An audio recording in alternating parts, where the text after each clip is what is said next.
Hai everyone, welcome to Ombre Walk Story. Semoga kalian sehat selalu dan diberikan rezeki yang berkah ya. Kali ini Om akan membahas alur cerita film action India Selatan yang berjudul Hiranya. Film ini menceritakan tentang pembunuh bayaran paling berbahaya yang tidak pernah segan-segan dalam membunuh semua targetnya. Tapi seketika berubah menjadi sosok penyayang ketika mendapatkan misi membunuh seorang anak bayi. Entah kenapa dia tidak bisa melakukan hal itu dan malah melindungi tuh bayi dari kejaran mafia yang ingin membunuh tuh bayi. Dari situlah akhirnya terkuak misteri-misteri baru yang bikin amazing. So, nggak usah pakai banyak ketapus dah, langsung aja bemper Ombre Walk Story.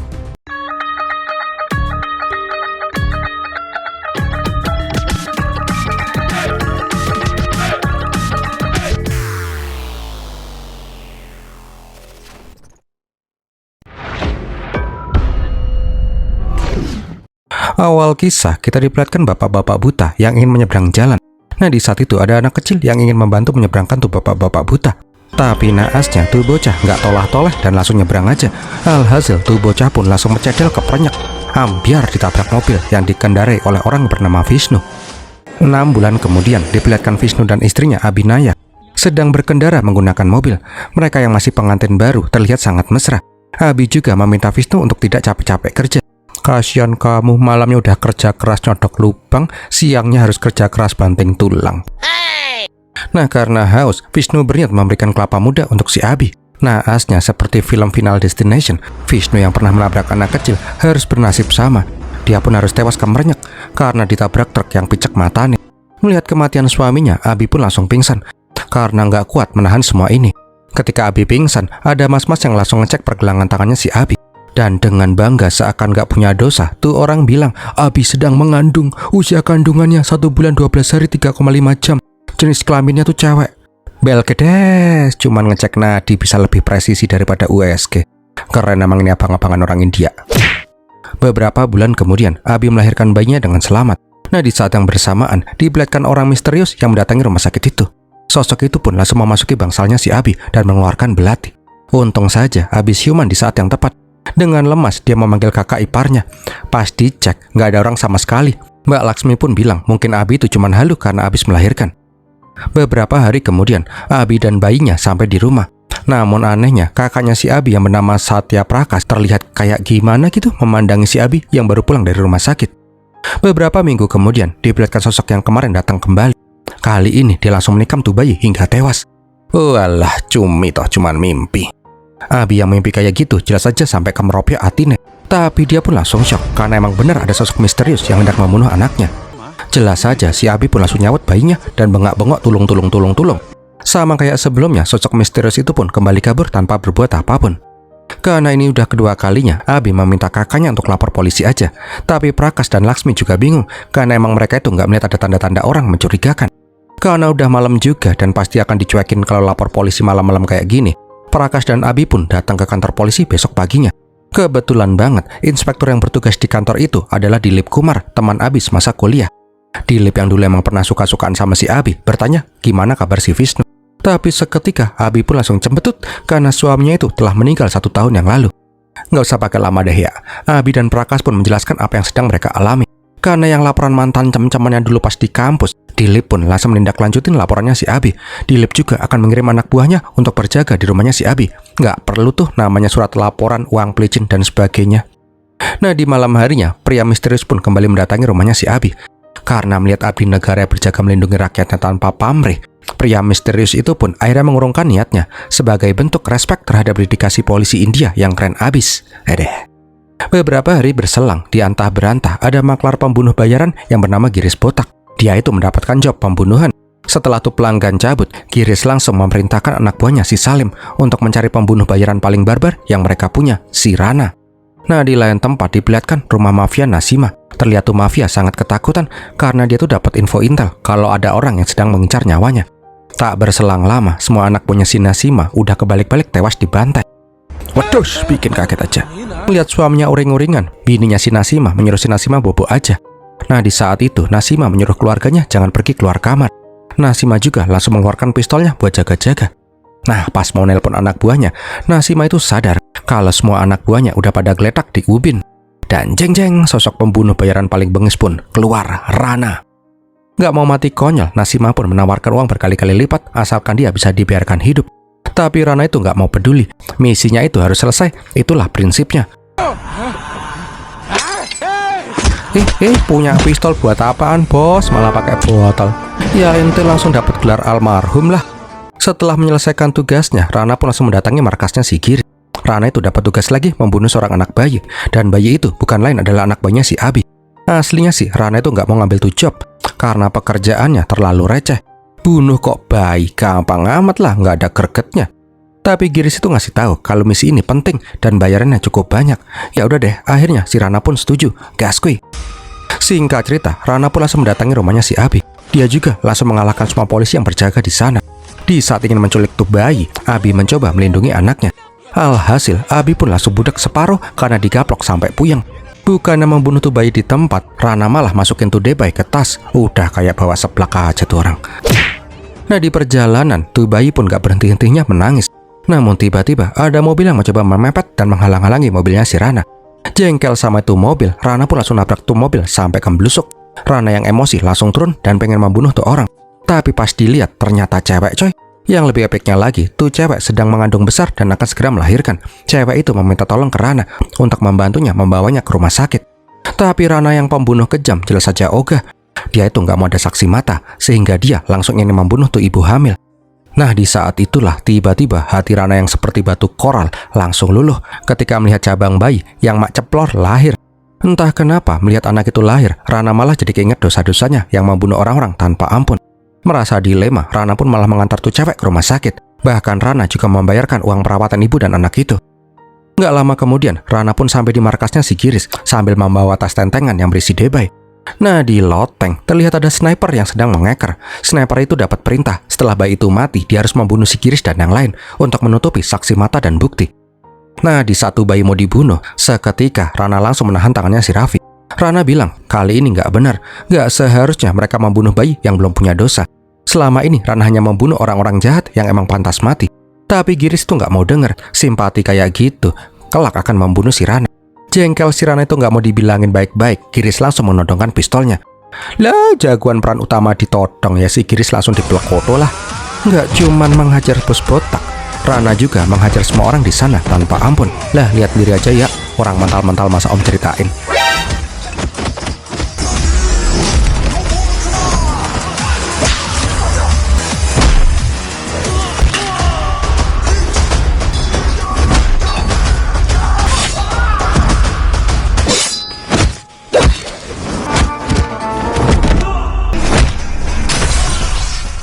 Setelah mengajar semua orang, Rana pun langsung pergi bersama tuh Debay.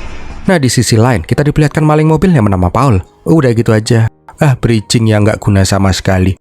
Tahu-tahu kita udah diperlihatkan sebuah klub malam dan ada mbak gendal-gendul belahan pulen yang joget kel-kel.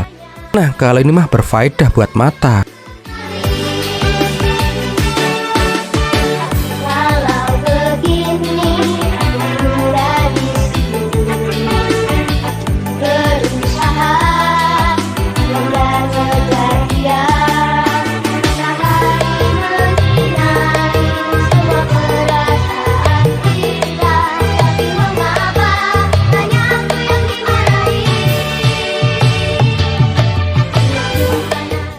Setelah joget-joget, Mbak Pulen yang bernama Julia pun keluar bar.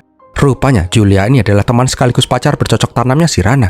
Julia yang berprofesi sebagai mbak-mbak penjajah serabi lempit keliling itu dimintain tolong gimana caranya merawat tuh bocah bayi yang diculik sama si Rana.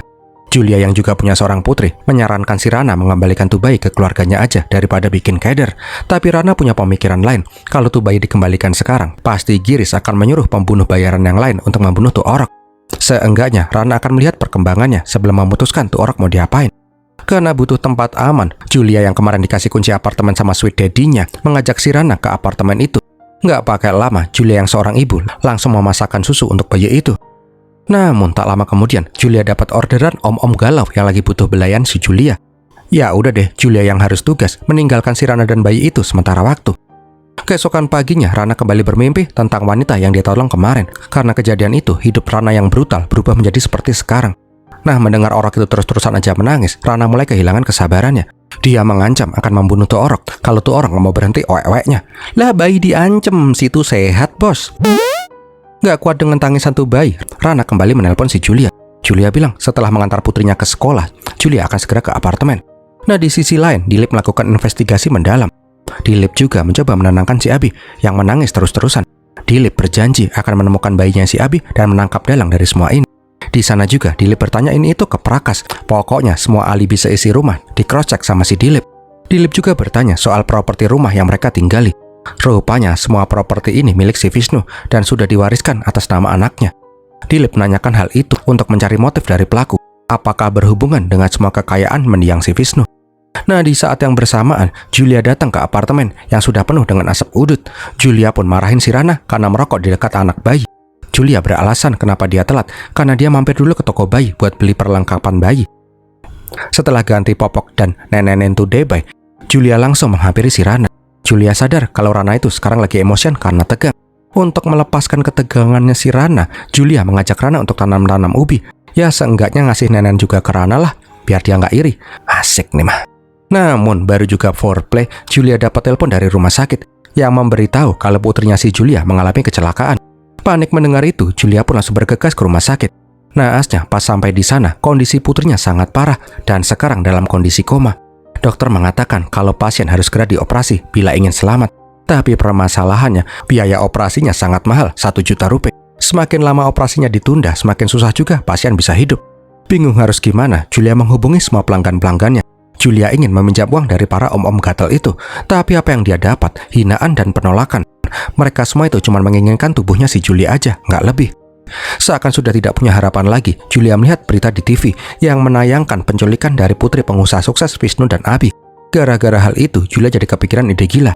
Nah, di lain sisi diceritakan kalau si Rana menjadi buronan paling dicari di dunia bawah.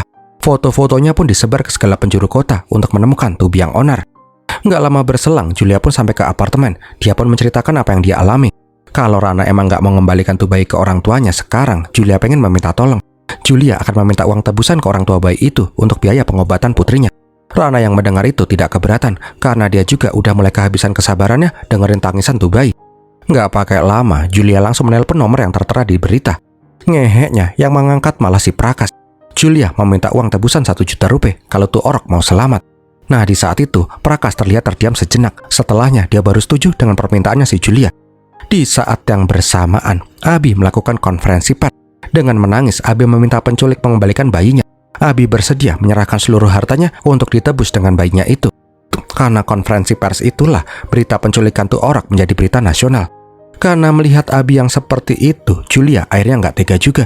Dia tuh nggak mau menukar nyawa anaknya dengan cara seperti ini. Julia meminta Rana mengembalikan tuh bayi aja tanpa tebusan. Ya udah deh, Rana pun oke-oke aja. Nah, pas botol tuh Debay terjatuh, Rana langsung pengen ngambil tuh botol. Tapi hal itu malah menyelamatkan si Rana dari penembak jitu. Sayangnya, Mbak Gendal-Gendul Pulen Julia harus tewas terkena headshot tepat di jidatnya. Sadar apartemen itu udah dikepung, Rana pun langsung gantungin tuh orok pakai tali. Sedangkan si Rana mencoba melarikan diri dengan bertarung habis-habisan.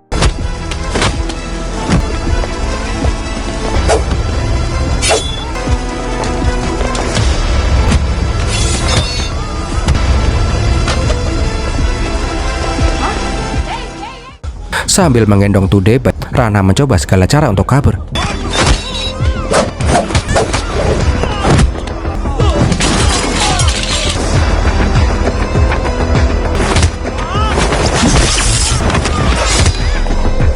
Tapi sialnya, Rana malah dikepuk sampai dia tumbang. Ketika Rana hendak dibunuh, ada orang asing yang menyerang tuh preman dan menyelamatkan si Rana. Bentar nih, Om mau ngasih info untuk para penonton yang punya anak balita. Balita tua juga boleh. Om dan tim buat channel anak Ciko Caco. Kalau berkenan, tolong di subscribe dan ditontonnya. Yang pasti di channel ini nggak bakalan ada gendal-gendilnya. Oke, terima kasih. Pas siuman, Rana sudah berada di sebuah ruangan. Tak pelak, Rana pun langsung ingin membunuh orang asing yang dia lihat. Untung aja Rana dihentikan oleh cewek yang kemarin Rana tolong. Rupanya kebetulan film India, pas Rana digebukin rame-rame tadi, cewek yang kemarin Rana tolong, Mbak Devi, bilang ke suaminya kalau orang itulah yang telah menyelamatkan nyawanya dan bayi mereka. Devi dan si Arvin sangat berterima kasih atas apa yang pernah dilakukan oleh si Rana. Nah, di lain tempat, Kirik itu masih sangat emosi atas yang dilakukan oleh si Rana. Melihat bapaknya cuma delek-delek gak karuan, Kartik pun bilang dia akan turun tangan langsung mencari si Rana dan menyelesaikan misi membunuh tuh bayi. Keesokan harinya, Devi pun bertanya apa yang dilakukan Rana dengan bayi itu. Rana pun menyuruh si Arvin melihat koran. Rana mengakui kalau tuh bayi dia culik dari ibunya. Devi itu seakan gak mau percaya orang yang dianggap sebagai dewa penolong ternyata penculik bayi. Namun Rana pasti punya alasan tersendiri kenapa dia menculik tuh bayi. Sebelum pergi, Devi memberikan tas gantung dan sebotol susu.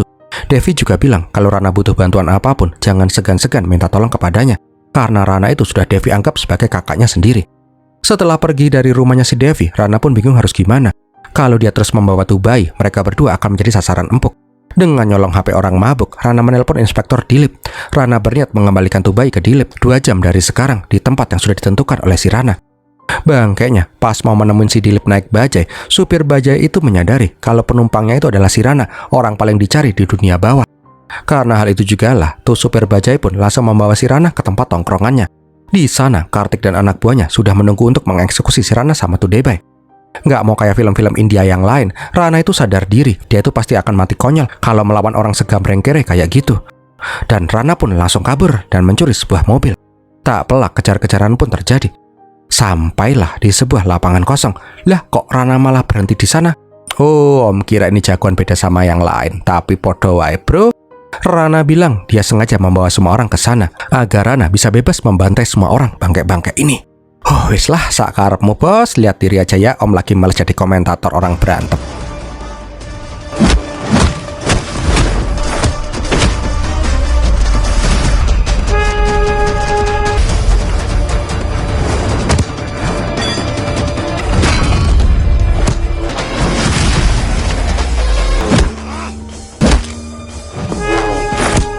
Ngehenya, ketika tinggal menyisakan si Kartik seorang, mobil yang berisi Debai itu malah ditabrak truk sampai guling-guling. Sadar pasti tuh Debai udah wassalam, Rana pun langsung melintir kepalanya si Kartik sampai innalillah.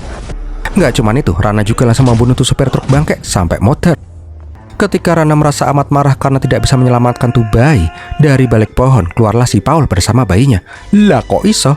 Ternyata Paul tadi itu lagi mencoba nyolong tuh mobil. Belum kelar, tuh mobil udah dibegal sama si Rana.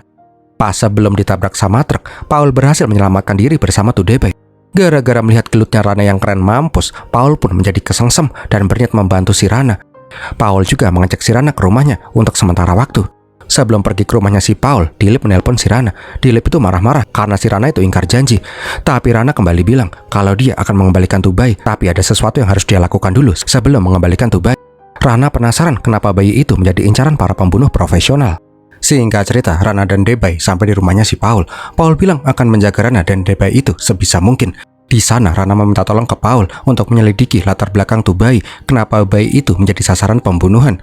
Tak terasa, Rana yang sebelumnya barbar nggak ngotak, sekarang harus mengganti popok dan buatin susu buat Debai. Nah, di lain tempat di belakang si Prakas yang dipanggil Dilip. Di saat itu, Prakas pun bilang ke Dilip kalau kemarin ada orang yang meminta uang tebusan 1 juta rupiah. Jelas saja si Dilip pun marah besar. Informasi sepenting itu kenapa nggak dikasih tahu dari kemarin-kemarin? Sambil nahan rasa dongkol, Dilip meminta nomor penculik itu untuk dilacak. Nah, di saat Dilip keluar, Dilip ditelepon oleh seseorang. Karena Dilip nggak ada, HP itu malah diambil oleh si Prakas. Setelahnya, Prakas pun langsung pergi begitu saja dengan muka ditekuk. Kembali lagi ke Rana dan Debai. Pas Paul pulang, dia melihat si Rana yang sekarang berbeda jauh dari Rana yang dia lihat kemarin. Rana yang nggak mengedipkan mata ketika membunuh berubah menjadi bapak-bapak yang sayang anak. Paul juga udah mendapatkan latar belakang tuh bayi. Kemungkinan besar ada perebutan harta yang melibatkan keluarga bayi itu. Maka dari itu, tuh bayi jadi incaran. Tapi detailnya kayak gimana, Paul nggak tahu. Nah, sebelum motor, Juli kan kemarin sempat teleponan sama si Prakas. Setelahnya mereka langsung diserang. Orang itu sangat mencurigakan. Rana dan Paul akhirnya sepakat ingin mencari tahu kebenarannya ke Prakas. Nah, pas mau menculik si Prakas, ada orang lain yang menculik Prakas terlebih dahulu. Sialnya, pas mau mengejar tuh mobil, Rana dan Paul malah kehilangan jejak. Di lain sisi, Dilip pun kembali menemui si Abi. Dilip ingin bertanya soal kecelakaan yang melibatkan Vishnu 1,5 tahun yang lalu. Anehnya setelah kecelakaan itu, Vishnu bisa bebas tanpa tuntutan. Abi pun menjelaskan kalau kasus itu telah ditutup. Setelah melihat hasil rekaman CCTV dan reka adegan, Vishnu dinyatakan tidak bersalah. Mendengar itu, Dilip pun mencurigai kalau keluarga anak itu belum terima dan ingin balas dendam dengan cara menculik anaknya si Vishnu. Lagi enak-enak gibahin orang, Laksmi mendapat telepon yang ngasih tahu kalau Prakas itu diculik dan ditemukan mati tak bernyawa. Begitu juga dengan si Paul dan si Rana, mereka tuh sangat bingung karena Prakas lah satu-satunya orang yang mereka curigai sebagai otak dari semua ini. Di tempat lain, Giris pun ditelepon oleh kliennya yang menanyakan tentang misi yang dia berikan. Merasa malu, Giris pun menyuruh anak buahnya untuk lebih semangat mencari keberadaannya si Rana. Sampai di titik, anak buahnya si Giris bertanya ke Paul yang baru aja beli ciu. Mereka itu bertanya apakah Paul pernah melihat foto di HP itu. Paul jelas saja mengalihkan perhatian orang-orang itu dengan bilang, "Nih lihat bos, di warung tuak Babah Ahong." Mendapati informasi hoak itu, para preman itu pun langsung pada cabut. Sedangkan Paul pulang ke rumah dengan membawa botol ciu. Ngerasa pemburunya udah pada cabut, mereka berdua pun mabuk sampai tepar. Lah, minum ciu udah kayak minum teh botol. Pas lagi puyeng-puyengnya tuh kepala, Debay malah nangis jerit-jerit. Pas dicek ada ular kadut yang matok tuh Debay. Dengan keser-keser, Rana mencoba menyelamatkan tuh anak. Dia pun berlari ke rumah sakit buat manggil dokter. Ngeheknya tuh dokter malah nyolot. Ya Rana pun langsung emosi lah. Sesampainya di rumah, Debay pun udah hilang entah kemana. Paul juga ditemukan tewas sudah kegorok. Rupanya sebelum ini ada anak punya si Giris yang menyadari sepatunya si Rana. Rana juga disuruh datang ke markas seorang diri. Nah di markas, Rana udah ditunggu Salim dan anak buahnya. Nggak perlu pakai basa-basi dah, langsung berantem aja. Apa itu musyawarah mufakat, nggak kepake di film action India.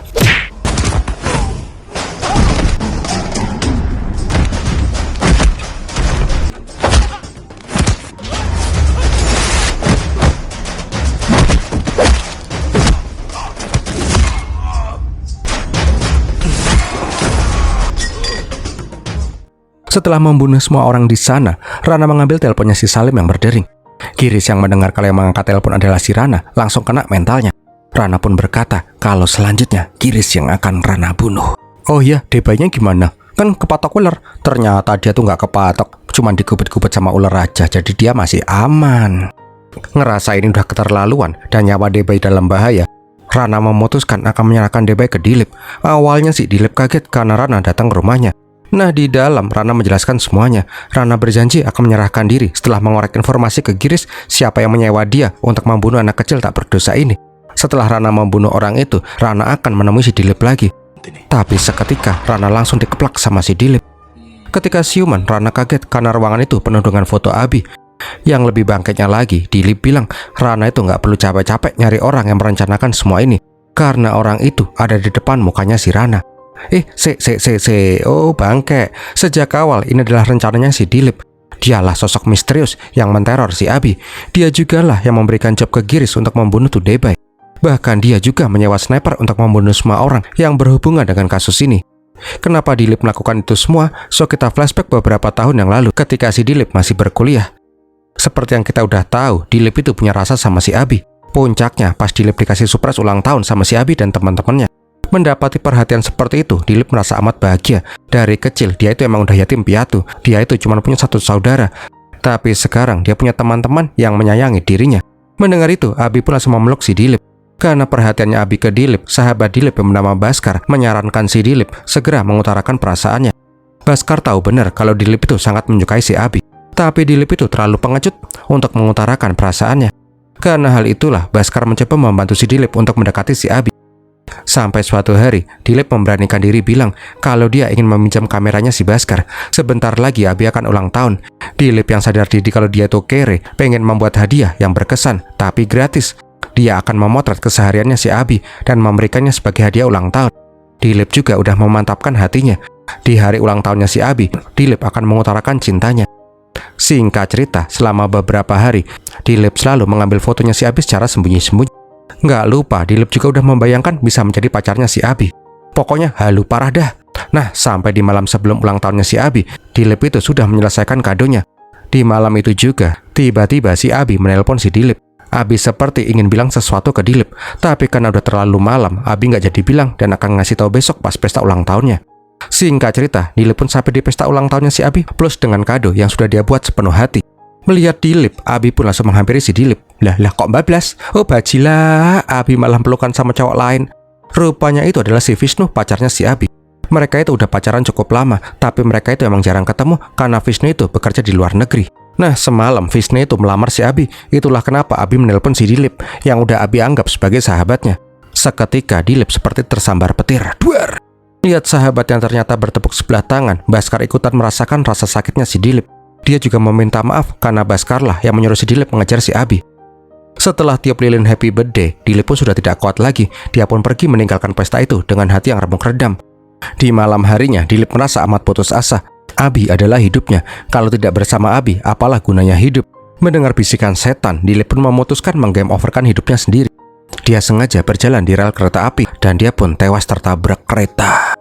Jadi, Dilip yang kita lihat selama itu adalah hantu penasarannya si Dilip. Enggak, bercanda, Om, cuman bercanda.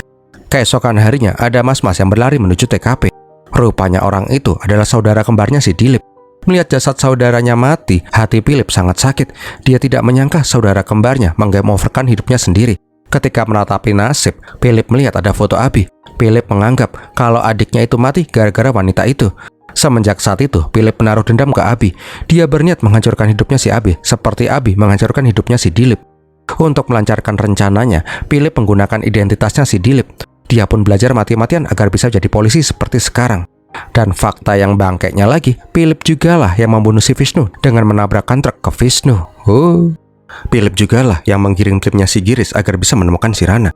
Tapi ada satu hal yang di luar rencananya. Ketika Prakas ke kantor polisi, nggak sengaja Prakas melihat HP-nya si Philip. Prakas yang celamitan malah membuka galeri HP-nya si Dilip dan melihat foto-fotonya si Abi dan Vishnu yang udah disilang. Karena nggak mau rencananya ambiar, Dilip pun langsung menculik si Prakas dan membunuhnya.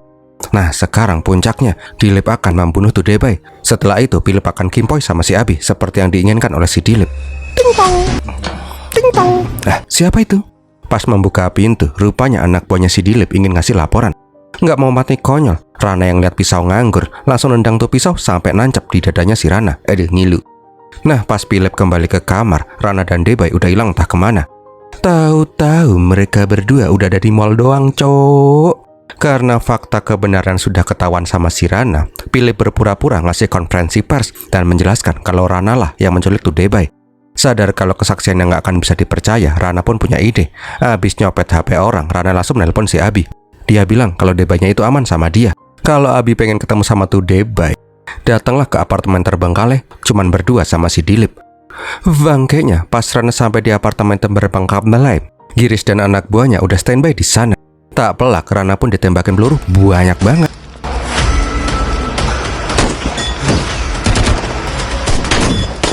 Udah, nggak usah pura-pura ikutan tegang. Peran utama, cok, nggak bakal kena tembak juga kok. Nah, apa kata Om? Tuh orang udah hilang aja entah kemana.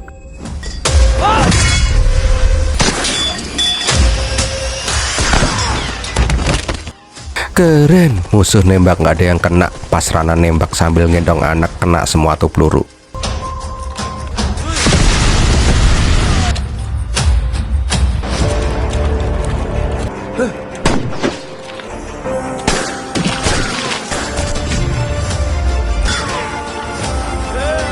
Di air gelut, Giris pun berhasil dibunuh. Lah, itu leher dipelintir cuman kayak di toel-toel gitu. Lemah amat ya matinya gitu.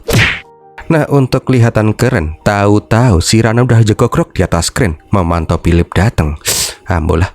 Tak lama berselang, Philip dan Abi pun sampai di sana. Karena berbahaya dan gak mau ketahuan bangkainya, Abi disuruh nunggu di bawah. Nggak perlu Om ceritain panjang lebar daya. Intinya Rana dan Debai langsung mau dibunuh sama si Philip. Tapi nggak semudah itu Ferguson. Dengan gendong bayi, Rana mencoba melawan.